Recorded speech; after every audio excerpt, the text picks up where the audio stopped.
ನಮಸ್ಕಾರ ವೀಕ್ಷಕರೇ, ಚಿಂತಾಮಣಿ ನಗರದಲ್ಲಿ ಬಿಜೆಪಿ ಪಕ್ಷದ ವತಿಯಿಂದ ಮಹಿಳಾ ಮೀಸಲಾತಿ ಮಸೂದೆಯನ್ನು ವಿರೋಧಿಸಿದ ವಿರೋಧ ಪಕ್ಷ ನಿಲುವನ್ನು ಖಂಡಿಸಿ ಪ್ರತಿಭಟನೆ.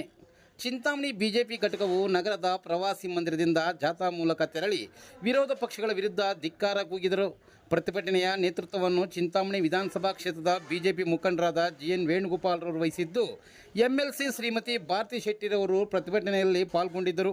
ಅತಿ ಹೆಚ್ಚು ಮಹಿಳೆಯರು ವಿರೋಧ ಪಕ್ಷದವರ ವಿರುದ್ಧ ಭಿತ್ತಿ ಪತ್ರಗಳನ್ನು ಹಿಡಿದು ವಿರೋಧ ಪಕ್ಷದ ವಿರುದ್ಧ ಘೋಷಣೆಗಳು ಕೂಗುತ್ತಾ ನಗರದ ಎಂಜಿ ರಸ್ತೆ ಮುಖಾಂತರ ಸಾಗಿದರು. ತದನಂತರ ತಾಲೂಕು ಕಚೇರಿಗೆ ಆಗಮಿಸಿ ರಾಜ್ಯಪಾಲರಿಗೆ ದಂಡಾಧಿಕಾರಿಗಳ ಮುಖಾಂತರ ಮನವಿ ಪತ್ರವನ್ನು ಸಲ್ಲಿಸಲಾಯಿತು. ಪ್ರತಿಭಟನಾಕಾರರನ್ನು ಉದ್ದೇಶಿಸಿ ವಿಧಾನ ಪರಿಷತ್ ಸದಸ್ಯೆಯಾದ ಶ್ರೀಮತಿ ಭಾರತಿ ಶೆಟ್ಟಿರವರು ಹಾಗೂ ಬಿಜೆಪಿ ಮುಖಂಡರಾದ ಜಿಎನ್ ವೇಣುಗೋಪಾಲ್ರವರು ಕಾಂಗ್ರೆಸ್ ಹಾಗೂ ಮಿತ್ರ ಪಕ್ಷಗಳ ನಿಲುವು ಖಂಡಿಸಿ ತೀವ್ರ ವಾಗ್ದಾಳಿ ನಡೆಸಿದರು. ಈ ಸಂದರ್ಭದಲ್ಲಿ ಕೆ ರಾಜಶೇಖರ ರೆಡ್ಡಿ, ಮಹಿಳಾ ಘಟಕದ ನಗರ ಅಧ್ಯಕ್ಷೆ ಶ್ರುತಿ, ಸುಮಿತ್ರಮ್ಮ, ಸುಕುಮಾರಿ, ಲಕ್ಷ್ಮಿ, ಪಂಕಜ, ಶ್ರೀದೇವಿ, ವೇದವತಿ, ನಗರ ಘಟಕದ ಅಧ್ಯಕ್ಷರಾದ ಗೋವಿಂದರಾಜು, ಗ್ರಾಮಾಂತರ ಮಂಡಲ ಅಧ್ಯಕ್ಷ ಟಿಪಿಎಸ್ ರಾಜಣ್ಣ, ನಿಕಟಪೂರ್ವ ಅಧ್ಯಕ್ಷರಾದ ಮಹೇಶ್ ವೈ, ಕೆಆರ್ ಶಿವಾರೆಡ್ಡಿ, ಪ್ರಧಾನ ಕಾರ್ಯದರ್ಶಿಯಾದ ಗಾಜಲ್ ಶಿವ, ವೈಎನ್ ಸುರೇಶ್, ಆಂಜಪ್ಪ, ದೇವರಾಜ್, ಮಂಜುನಾಥ್, ರಾಮು ಡಿ ಸೇರಿದಂತೆ ಹೆಚ್ಚಿನ ಸಂಖ್ಯೆಯಲ್ಲಿ ಮಹಿಳೆಯರು ಭಾಗವಹಿಸಿದ್ದರು.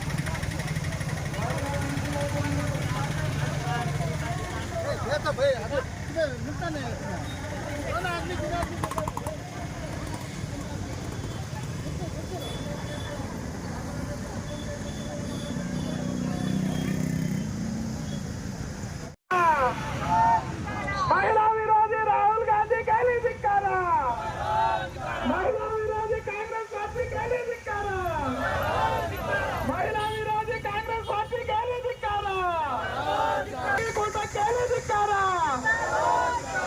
महिला ಮೀಸಲಾತಿಯನ್ನು ವಿರೋಧಿಸುತ್ತಿರುವ ಇಂಡಿ ಕೂಟ कहली ಧಿಕ್ಕಾರ,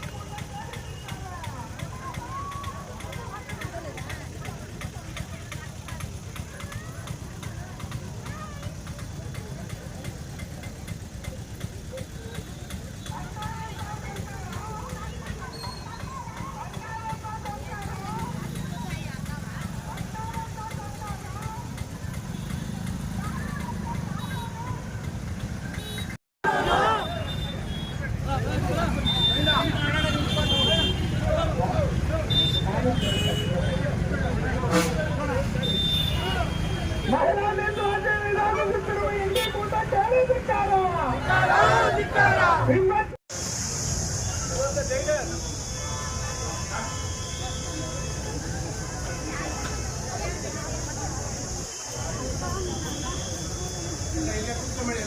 ಏನಾಗುವಂಗಿಲ್ಲ. ಮಹಿಳೆಯರಂತ ಹೇಳಿ ಒಳ್ಳೆ ದಂಡೆ ಹಚ್ಚಿ ದಂಡೆ ಮಾತಿನಲ್ಲಿ ಕಳಿಸಿಕೊಡ್ತಾರೆ ನಮ್ಮನ್ನೆಲ್ಲರೂ. ಎಲ್ಲರೂ ಕೂಡ ಆದ್ರಿಂದ ಇವತ್ತು ನೀವು ಎಚ್ಚೆತ್ತುಕೊಳ್ಬೇಕಾಗಿದೆ. ಇವತ್ತು ನಿಮ್ಮೆಲ್ಲರ ಪರವಾಗಿ ಯಾರು ಮಾತಾಡ್ಬಾರ್ದು, ಬಲಾತ್ಕಾರಿ ನಮ್ಮ ಮಾತನ್ನು ಕೇಳಬೇಕು. ಮುಂದಿನ ದಿನದಲ್ಲಿ ನೀವು ಮಾತಾಡಬೇಕು, ಅವರು ಕೇಳಬೇಕು. ಲೋಕಸಭೆಯಲ್ಲಿ ಆಗಿರ್ಬೋದು, ವಿಧಾನಸಭೆಯಲ್ಲಿ ಆಗಿರ್ಬೋದು, ನಾವು ಮಾತಾಡೋದನ್ನ ಅವರು ಕೇಳಬೇಕು. ಆ ವ್ಯವಸ್ಥೆಯನ್ನು ನರೇಂದ್ರ ಮೋದಿ ಮಾಡ್ತಾ ಇದ್ದಾರೆ. ಆ ವ್ಯವಸ್ಥೆಗೆ ಕಲ್ಲನ್ನು ಕಾಂಗ್ರೆಸ್ ಹಾಕ್ತಾ ಇದ್ದಾರೆ. ಅದರ ವಿರುದ್ಧವಾಗಿ ನಾವು ಇವತ್ತು ಹೋರಾಟವನ್ನು ಮಾಡ್ತಾ ಇದ್ದೇವೆ. ಈ ಹೋರಾಟದ ಪರವಾಗಿ ಇವತ್ತು ಭಾರತೀಯ ಜನತಾ ಪಕ್ಷದ ಮಹಿಳಾ ಮೋರ್ಚಾದ ನಾವೆಲ್ಲ ತಾಯಂದಿರು, ಇಲ್ಲಿರ್ತಕ್ಕಂಥ ಎಲ್ಲ ಸಹೋದರರು ನಮ್ಗೆ ಬೆಂಬಲವನ್ನು ಕೊಡಲಿಕ್ಕೆ ಇಲ್ಲೆಲ್ಲ ನಾವು ಸೇರುತ್ತೇವೆ. ಇವತ್ತು ತಾಲೂಕು ಆಫೀಸಿಗೆ, ತಹಸೀಲ್ದಾರಿಗೆ ನಮ್ಮ ಮನವಿಯನ್ನ ರಾಜ್ಯಪಾಲರಿಗೆ ಕಳಿಸಿಕೊಳ್ಳಲಿಕ್ಕೆ ನಾವೆಲ್ಲರೂ ಕೂಡ ನಿಂತಿದ್ದೇವೆ. ಆದ್ರಿಂದ ತಾವೆಲ್ಲರೂ ಕೂಡ ನಮ್ಮ ಮನವಿಯಲ್ಲಿ ಏನಿದೆ ಅನ್ನೋದನ್ನ ಸರಿಯಾಗಿ ಕೇಳಬೇಕು. ಆಮೇಲೆ ಯಾರು ಕೂಡ ಒಂದು ಶಬ್ದ ಮಾತಾಡ್ಬಾರ್ದು. ಭಾರತ್ ಮಾತಾ ಕಿ ಜೈ.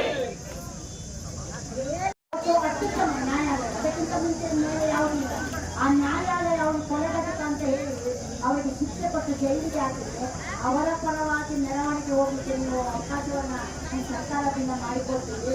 ನಾವು ಒಂದು ಮಹಿಳಾ ಪೀಳಿಗೆ, ಮಹಿಳಾ ಸಬಲೀಕರಣಕ್ಕೆ ಯಾವಾಗಲೂ ಮಹಿಳೆಯರು ಬೀದಿಗೆ ಹೋರಾಟ ಮಾಡಲ್ಲ ಸರ್. ಅವರಿಗೆ ಅವತ್ತಾದ ಚರ್ಚೆ ಇರ್ತದೆ. ಇವತ್ತು ಅವರ ಬುಡಕ್ಕೆ ನೀವು ಕೊಡಲಿ ಅಂತ ಏಟನ್ನ ಪ್ರತಿಪಕ್ಷ ಮಾಡಿದೆ ಎನ್ನುವ ನಿಟ್ಟಿನಲ್ಲಿ ನಾವು ಆದ್ರಿಂದ ಇದು ನ್ಯಾಯಯುತವಾಗಿ ಇದನ್ನು ಕೂಡ ಮಾಡಲಿಕ್ಕೆ ಇದನ್ನು ಕೂಡ ಅವರಿಗೆ ತಹಸೀಲ್ದಾರಿಗೆ ನಾವು ಮನವರಿಕೆಯನ್ನು ಮಾಡಿಕೊಡಬೇಕು. ಇದನ್ನು ನಮ್ಮೆಲ್ಲರ ಪರವಾಗಿ ನಾನು ಕೊಡ್ತಾ ಇದ್ದೇನೆ. ಇದನ್ನು ಸ್ವೀಕಾರ ಮಾಡಿ ಸುಂದರವನ್ನು ಕೂಡ ಕೊಡಬೇಕಂತ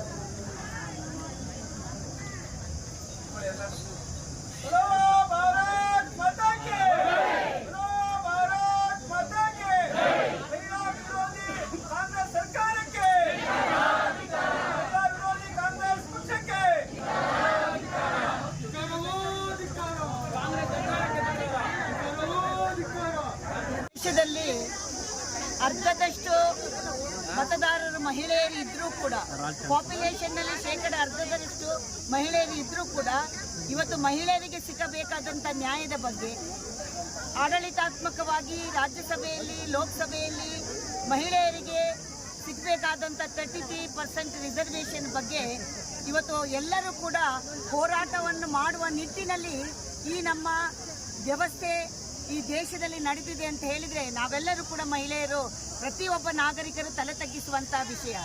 ದೇವರು ಕೊಟ್ಟರು ಪೂಜಾರಿ ಬಿಡಲ್ಲ ಅಂತ ಒಂದು ಗಾದೆ ಇದೆ. ಪ್ರಯತ್ನಗಳನ್ನು ಹಿಂದಿನಿಂದ ಕೂಡ 1992ರಿಂದ ಪ್ರಾರಂಭ ಮಾಡಿದ್ರು ಕೂಡ ಇವತ್ತು ಸ್ವತಂತ್ರ ಬಂದು 79 ವರ್ಷ ಆದರೂ ಕೂಡ ಮಹಿಳೆಯರಿಗೆ ಆಡಳಿತಾತ್ಮಕವಾಗಿ ನ್ಯಾಯವನ್ನು ಕೊಡುವ ಕೆಲಸದಲ್ಲಿ ಪ್ರತಿಪಕ್ಷಗಳು, ಅದರಲ್ಲೂ ಬಹಳ ಮುಖ್ಯವಾಗಿ ಈ ದೇಶಕ್ಕೆ ನಾನು ಸ್ವಾತಂತ್ರ್ಯ ತಂದುಕೊಟ್ಟೆ, ಈ ದೇಶಕ್ಕೆ ನಾನು ಸ್ವಾತಂತ್ರ್ಯ ತಂದುಕೊಟ್ಟೆ ಅಂತ ಕಿರಿಚುತ್ತಾ ಇರುವಂತ ಈ ಕಾಂಗ್ರೆಸ್ ಪಕ್ಷ ಇವತ್ತು ಮಹಿಳೆಯರಿಗೆ ಮೀಸಲಾತಿಯನ್ನು ಕೊಡಲಿಕ್ಕೆ ಮೊಸರಲ್ಲಿ ಕಲ್ಲು ಹುಡುಕುವಂತಹ ಕೆಲಸವನ್ನ ಮಾಡಿ ಮಹಿಳೆಯರ ಒಂದು ರೀತಿಯ ಈ ಮಸೂದೆಯ ಶಿಶು ಹತ್ಯೆಯನ್ನು ಮಾಡಿದ್ರು ಅಂತ ಹೇಳಿದ್ರು ಕೂಡ ತಪ್ಪಾಗ್ಲಿಕ್ಕಿಲ್ಲ. ಅಂತ ಒಂದು ಬೇಜವಾಬ್ದಾರಿತನದ ಒಂದು ಕೆಲಸವನ್ನ, ನಿರ್ಣಯವನ್ನ, ಹೆಜ್ಜೆಯನ್ನ ಈ ಕಾಂಗ್ರೆಸ್ ಮಾಡಿದೆ. ಇದನ್ನು ನಾವು ಮಹಿಳೆಯರು ತೀವ್ರವಾಗಿ ಖಂಡಿಸ್ತೇವೆ. ಯಾವುದೇ ಕಾರಣಕ್ಕೂ ಮಹಿಳೆಯರ ಮೀಸಲಾತಿ ಮಸೂದೆ ಬೀಳಬಾರ್ದು, ಇದಕ್ಕೆ ನಮಗೆ ನ್ಯಾಯ ಒದಗಿಸಿಕೊಡ್ಬೇಕೆನ್ನುವ ನಿಟ್ಟಿನಲ್ಲಿ ಇವತ್ತು ದೇಶಾದ್ಯಂತ ಬೇರೆ ಬೇರೆ ಸಂಘ ಸಂಸ್ಥೆಗಳು ಮಾಡುವುದರ ಜೊತೆಗೆ ಭಾರತೀಯ ಜನತಾ ಪಕ್ಷದ ಮಹಿಳಾ ಮೋರ್ಚಾ, ಯುವ ಮೋರ್ಚಾ ಎಲ್ಲ ಒಟ್ಟಾಗಿ ನಾವು ಹೋರಾಟವನ್ನು ಮಾಡ್ತಾ ಇದ್ದೇವೆ. ಈವನ್ ಪೇರೆಂಟ್ ಬಾಡಿ ಸಹೋದರರು ಕೂಡ ನಮಗೆಲ್ಲ ಸಹಕಾರವನ್ನು ಕೊಡ್ತಾ ಇದ್ದೇವೆ. ಆದ್ರಿಂದ ಈ ಹೋರಾಟವನ್ನು ನಾವು ಕೈಗೊಂಡಿದ್ದೀವಿ. ಸೋಲು ಕಾಣಕೂಡದು, ತಾಯಿ ಸೋತಂಗಾಗುತ್ತೆ. ಸೋನಿಯಾ ಗಾಂಧಿ, ಮಮತಾ ಬ್ಯಾನರ್ಜಿ ಇತರೆಯವರೆಲ್ಲ ಈ ಮಹಿಳಾ ಮೀಸಲಾತಿನ ಎತ್ತಿ ಹಿಡಿಬೇಕು. ಇದ್ರ ವಿರುದ್ಧ ಷಡ್ಯಂತ್ರ ಮಾಡಿ ಇದಕ್ಕೆ ಅನ್ಯಾಯ ಮಾಡಿದ್ರೆ ಮುಂದಿನ ಪರಿಣಾಮ ಅವರು ಅನುಭವಿಸ್ತಾರೆ. ಈ ಮಹಿಳೆಯರೇ, ತಾಯಿಯಂದರೆ ಇವತ್ತು 50% ಇದ್ದು ಮಹಿಳಾ ಮೀಸಲಾತಿ ಸೋಲಾದಾಗ ಈ ದೇಶದಲ್ಲಿ ಅತಿ ದೊಡ್ಡ ಜನಘೋರ ಅಪರಾಧ ಆಗ್ತದೆ. ಆದ್ದರಿಂದ ಈ ಮಹಿಳಾ ಮೀಸಲಾತಿನ ಸೋಲು ಮಾಡಬೇಕು ಅಂತ ಓಡಾಡ್ತಾ ಇರೋಂಥ ಷಡ್ಯಂತ್ರ ವಿಫಲವಾಗಿ ಮುಂದೆ ಇದಕ್ಕೆ ಜೈಗಳಿಸ್ಲಿ ಅಂತೇಳಿ ಕೋರ್ಕೊಂಡು ಇವತ್ತು ದೇಶಾದ್ಯಂತ ನಡೀತಾ ಇರೋ ಹೋರಾಟದಲ್ಲಿ ನಾವೆಲ್ಲ ಭಾಗವಹಿಸ್ತೀವಿ. ಇವತ್ತು ಮಹಿಳೆಯರ ಕಾರ್ಯಕ್ರಮ, ಆ ಮಹಿಳಾ ಕಾರ್ಯಕ್ರಮ ಇವತ್ತು ಪಾಲ್ಗೊಂಡು ನಮ್ಮ ಭಾರತೀಯ ಜನತಾ ಪಕ್ಷದವರು ಅವ್ರ ಮುಖಾಂತರ ಇವತ್ತು ಹೋರಾಟ ಮಾಡ್ತಾ ಇದ್ದೀರಿ. ಚಿಂತಾಮಣಿ ಒಂದು BJP ಪ್ರಾಬಲ್ಯವಾಗಿ ಬೆಳೀತಾ ಇರುವಂಥ ಪಕ್ಷ ಆಗಿದೆ. ಆದ್ದರಿಂದ ಮಹಿಳಾ ಹೋರಾಟ ಹಾಗೂ ಸಂಜೆ ನಮ್ಮ RSS ಬೈಠಕ್ ದೇವನಹಳ್ಳಿಯಲ್ಲಿದೆ. ಅದನ್ನು ಪ್ರಕೃತಿ ಇಲ್ಲ, ಅವೆಲ್ಲ ಏನಿಲ್ಲ, ಇನ್ನು ಮುಂದೆ